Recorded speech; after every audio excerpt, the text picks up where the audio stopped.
Hai, berjumpa lagi dengan kami dari Yayasan Aurika Surabaya. Bintang tamu kita kali ini adalah spesial sekali, yaitu Mbak Dian. Halo. Kita sapa dulu ya Mbak Dian ya. Hai Mbak Dian, apa kabar? Baik, baik saja. Oke, kita mau ngobrol dengan Mbak Dian ini tentang kegiatannya sekarang dan juga dulu kegiatannya dulu juga ya. Kita ngobrol dulu dan sekarang intinya. Nah, kita langsung saja ya mulai obrolannya. Mbak Dian ini implan dari usia berapa tahun? Implannya usia 3 tahun. Waktu itu implannya di Australia usia 3 tahun. Kemudian terus di terapi AVT sampai sekarang. Di AVT buat sampai SMP kalau nggak salah. Setelah itu belajar secara mandiri. Nah, Mbak Dian ini kan sekolah SMA-nya di sekolah reguler ya, SD reguler, ya, SMP juga reguler gitu ya, SMA juga sekolah yang reguler, artinya sekolah yang memang untuk sekolah umum gitu ya. Iya. Lebih spesifiknya ya, untuk SMA-nya itu SMA inklusi namanya, tapi programnya reguler. Gitu. Sekolah inklusi programnya reguler ya. Oke. Nah, pada saat masuk kuliah, Mbak Dian kan kuliah di mana Mbak Dian? Di S1 Ubaya. S1 Ubaya. Nah, kalau pada saat kuliah itu kan dengan tantangan yang lebih sulit gitu ya, temennya lebih banyak, materi kuliahnya apalagi psikologi, wah luar biasa gitu kan ya, susah juga gitu. Nah, apa sih Mbak Dian tantangannya waktu Mbak Dian kuliah S1 itu, S1 psikologi itu? Jadi waktu SD sampai SMP itu tipe sekolahnya itu kelasnya lebih sedikit. Jadi ya di bawah 20 orang. Begitu masuk SMA jumlahnya itu masih sedikit, sekitar 30-an.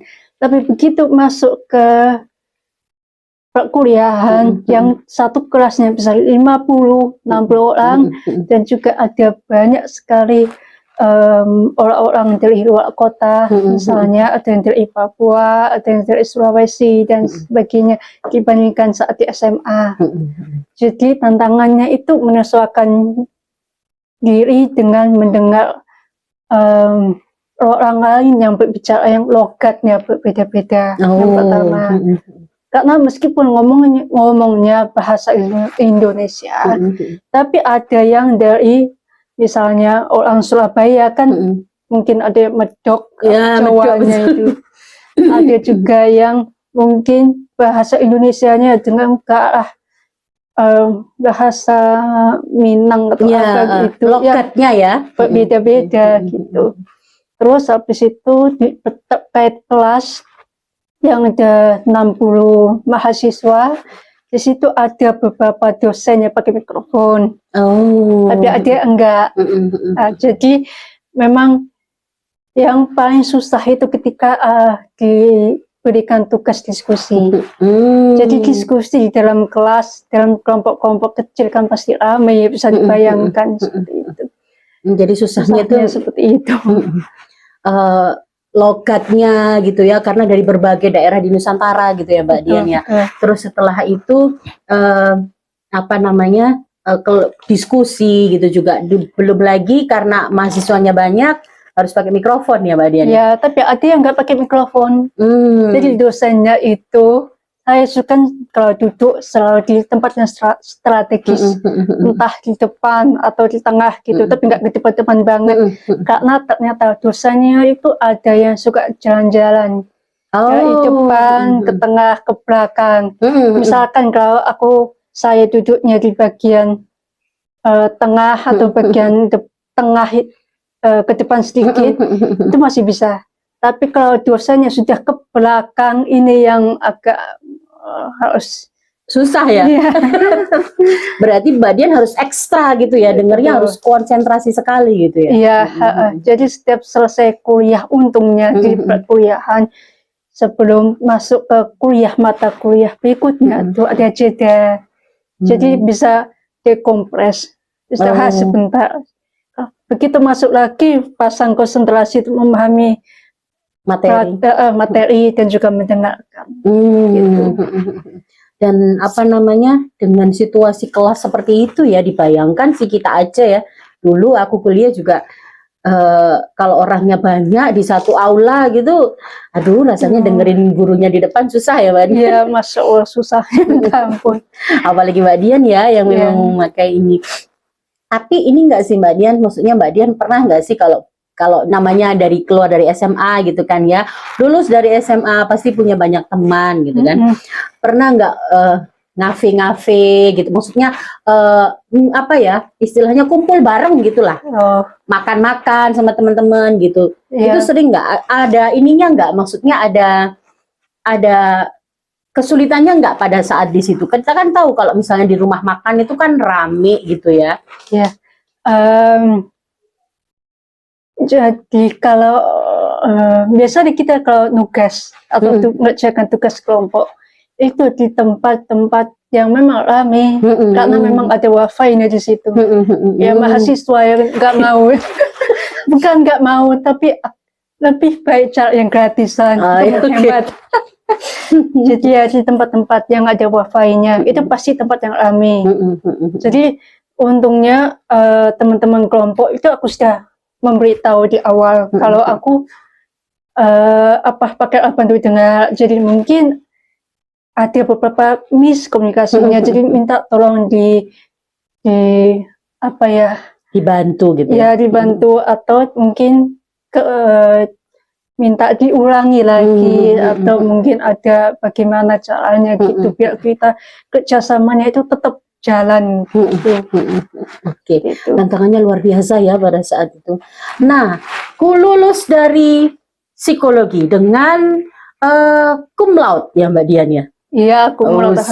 Lulus dari psikologi Universitas Surabaya, cum laude, masuklah bekerja di dunia kerja yang tantangannya lebih nggak karu-karuan ya, ketemu dengan banyak orang, di mana membutuhkan pemikiran yang cepat, komunikasinya juga harus cepat gitu ya. Kita nggak bisa kalau di dunia kerja, ayo sekarang kamu ini gitu misalnya, informasi Mbak Dian kan harus cepat tanggap gitu.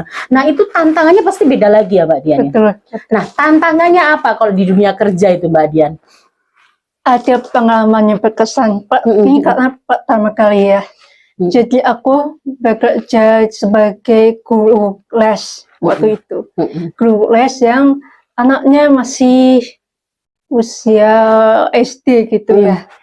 Tantangannya tidak hanya harus merespon anak itu bertanya atau memberikan arahan kepada anak itu. Tunggu sebentar, anaknya ini ABK atau bukan? Bukan. Bukan ya, anak normal ya? Ya. Oke. Gitu. Itu ketika pertama kali menghadapi itu, saya awalnya kewalahan, soalnya anaknya aktif banget. Jadi bertanya, Miss, Miss ini tolong gini nih. Pokoknya ya benar-benar aktif banget waktu itu. Tapi lama-lama jadinya terbiasa. Dan ini membantu banget waktu saya masuk kerja di suatu perusahaan konsultan manajemen SDM dan bisnis. Sip, bagus sekali. Keren. Terus gimana? Jadi situ sebagai asisten asesor atau asisten psikolog. Nah, salah satu tugasnya adalah mengadministrasikan tes, menjalin komunikasi dengan klien, dan juga mendampingi wawancara. Wow, gitu ya. Bertemu banyak orang. Ya, bahkan pernah waktu saya ditugaskan ke Makassar. Saya ditugaskan ke Makassar mungkin hampir setengah tahun waktu itu, atau mungkin setengah tahun lebih kayaknya, pokoknya lebih dari 6 bulan. Dan waktu itu mepet, tapi ada banyak banget yang masih harus diberikan wawancaranya. Jadi waktu itu psikolognya memberikan saya kesempatan untuk mewawancarai satu orang. Dicari tahu ya, wawancara kerja ya kayak gitu, wawancara untuk mengetahui ini cocok di mutasi atau bagaimana gitu. Oke. Jadi agak teknis sedikit.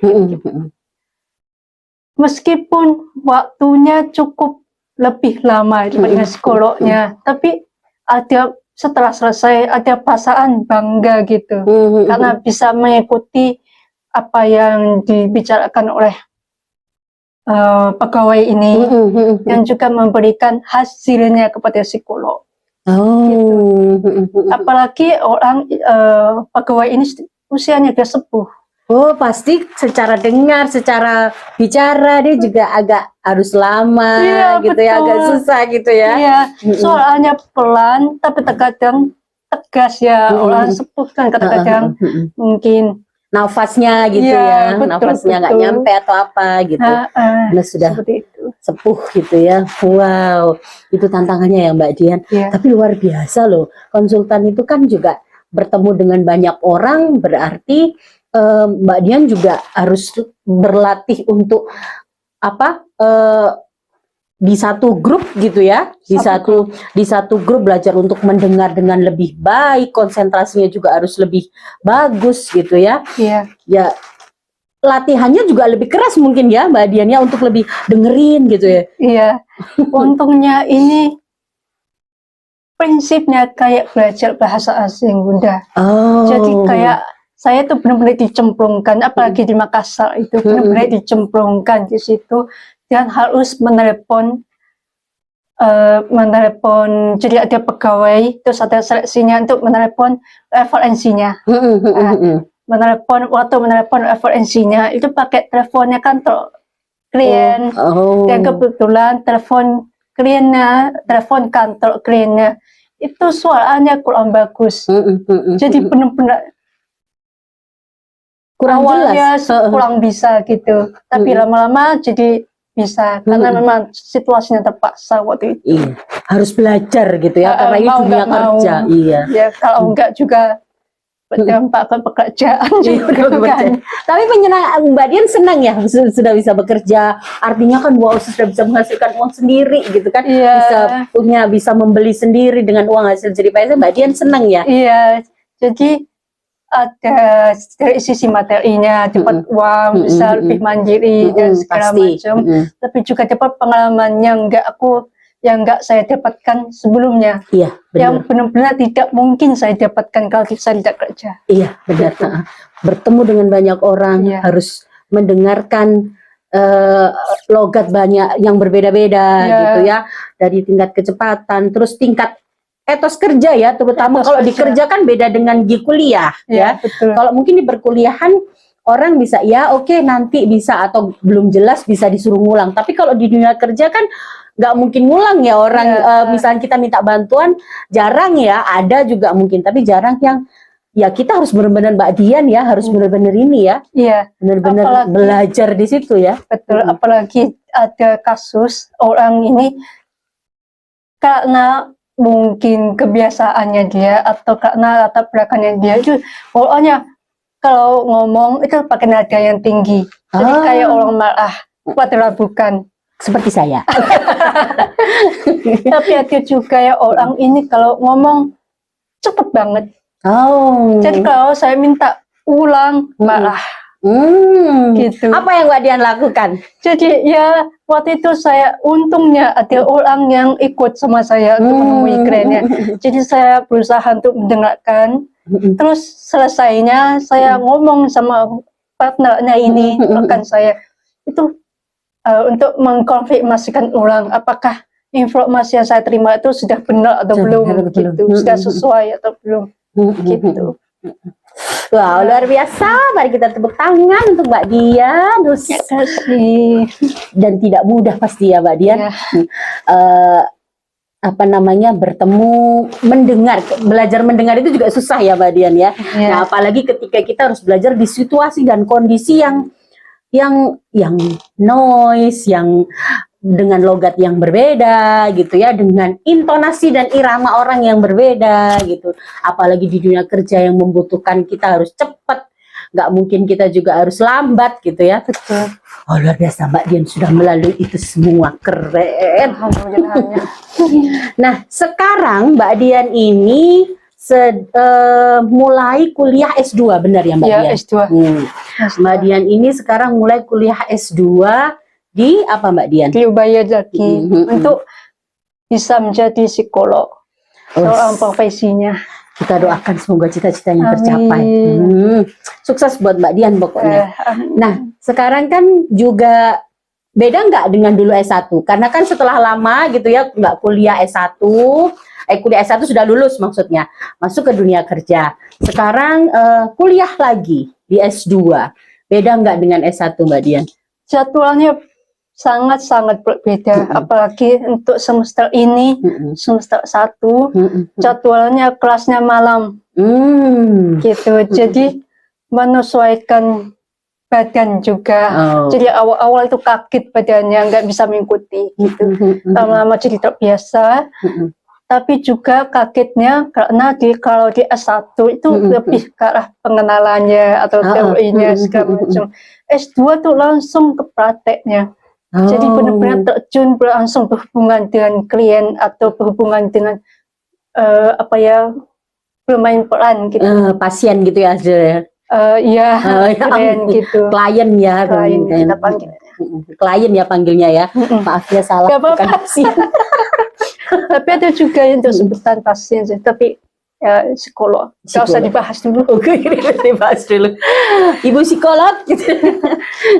Nah, kalau di S2 ini mahasiswanya sama nggak kayak dulu di S1? Kalau S1 kan Mbak Dian bilang ada 60, dosennya pakai mikrofon, itu juga membuat Mbak Dian susah untuk Mbak Dian ini.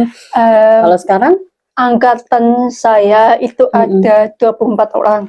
24 orang. Jadi lebih kecil. Lebih kecil ya daripada S1 dulu ya. Tapi ada temperamen dosen atau cara tipikal dosen yang kalau menjelaskan itu yang hampir sama dengan S1. Jadi ada tipenya yang cepat-cepat menjelaskan, ada yang juga kalau berbicara dengan suara yang pelan dan tidak mau pakai mikrofon. Gitu. Jadi biasanya saya suka duduk di depan, tetap kalau enggak nego sama teman yang datang duluan, mungkin bisa tukar tempat enggak. Oke. Seperti itu. Wah, luar biasa. Semoga cepat lulus ya Mbak Dian. Amin, amin. Semoga cepat lulus, cita-citanya tercapai gitu ya. Nah, sebelum kita akhiri Mbak Dian, ada yang ingin disampaikan closing statement untuk anak-anak yang juga sekarang sedang berjuang mencapai cita-citanya. Kalau menurut saya hidup itu kan pasti naik turunnya, dan saya mengalami ini. Ada kalanya merasa gampang banget atau merasa senang-senangnya, tapi tiba-tiba anjlok, susah atau mungkin mengalami hal-hal yang membuat merasa down banget, apalagi kan habis pandemi itu ya. Tapi tetap harus pelan-pelan bergerak untuk berkembang, apalagi kemampuan mendengarnya tidak boleh. Kemampuan mendengar dan kemampuan berbicaranya tidak boleh berhenti. Maksudnya berhenti belajarnya gitu. Berhenti belajar. Tapi juga harus mau belajar hal-hal lain gitu. Jadi misalnya tidak hanya fokus pada mendengar dan berbicara. Iya, mendengar dan berbicara itu penting. Tapi juga dibarengi belajar yang lain juga, karena itu kan pasti berguna. Iya, berguna. Begitu. Oke, jadi jangan lupa tetap juga belajar mendengar dan berbicara, tapi juga tetap belajar yang lainnya ya. Hobinya mungkin yang dikembangkan ya Mbak Dian. Hobinya dikembangkan, potensinya yang dikembangkan supaya nanti itu bisa menjadi bekal untuk masa depan. Betul sekali. Bisa juga menjadi kekuatan juga. Ketika kita merasa down banget, tapi ketika diingat-ingat, aku bisa ini loh, aku bisa sudah mencapai ini loh, itu yang jadi penguat. Gitu. Ya, semangat buat semuanya gitu ya. Mbak Dian, terima kasih waktunya. Mohon maaf kita mengundang Mbak Dian di antara sela-sela kuliahnya. Gak apa-apa. Terima kasih banyak Mbak Dian atas kehadirannya, dan sampai jumpa semuanya pada materi pada tema-tema yang lebih menarik. tentang obrolan yang lebih menarik. Oke, terima kasih. Wassalamualaikum warahmatullahi wabarakatuh. Sampai jumpa. Bye-bye. Assalamualaikum.